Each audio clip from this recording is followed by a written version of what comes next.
Comment déterminer la convexité d'une fonction?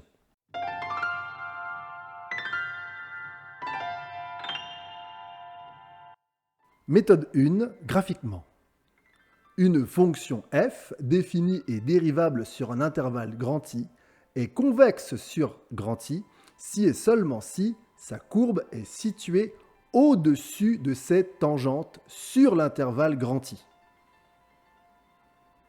Maintenant, une fonction f définie et dérivable sur un intervalle grand I est concave sur cet intervalle grand I si et seulement si sa courbe est située en dessous de ses tangentes sur l'intervalle grand I. Une petite astuce mnémotechnique pour se rappeler de ça, c'est que une fonction est concave si sa courbe est à la cave. Et je rappelle que la cave est en dessous. Donc retenez ça. Elle est concave si sa courbe est en dessous de ses tangentes sur l'intervalle grand I.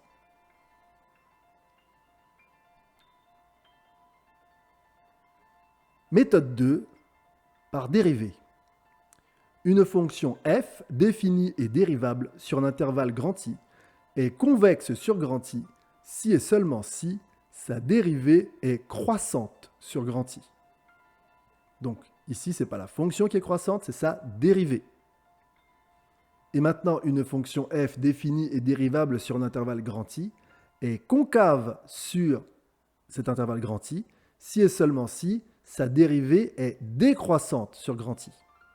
D'accord? Donc j'insiste, ce n'est pas la fonction qui est décroissante, c'est sa dérivée. Méthode numéro 3, par dérivée seconde. Alors, une fonction f définie et dérivable deux fois sur un intervalle grand I est convexe sur grand I si et seulement si sa dérivée seconde est positive sur grand I. J'insiste, ça ne fonctionne que si on est sûr que la fonction est dérivable deux fois. Et si sa dérivée seconde est positive, c'est que forcément sa dérivée première est croissante. Maintenant, une fonction f définie et dérivable deux fois sur un intervalle grand I est concave sur grand I si et seulement si sa dérivée seconde est négative sur grand I. Donc pareil, si elle est dérivable deux fois, si sa dérivée seconde est négative sur l'intervalle grand I, alors sa dérivée première sera décroissante sur grand I. Voilà, c'est tout pour aujourd'hui.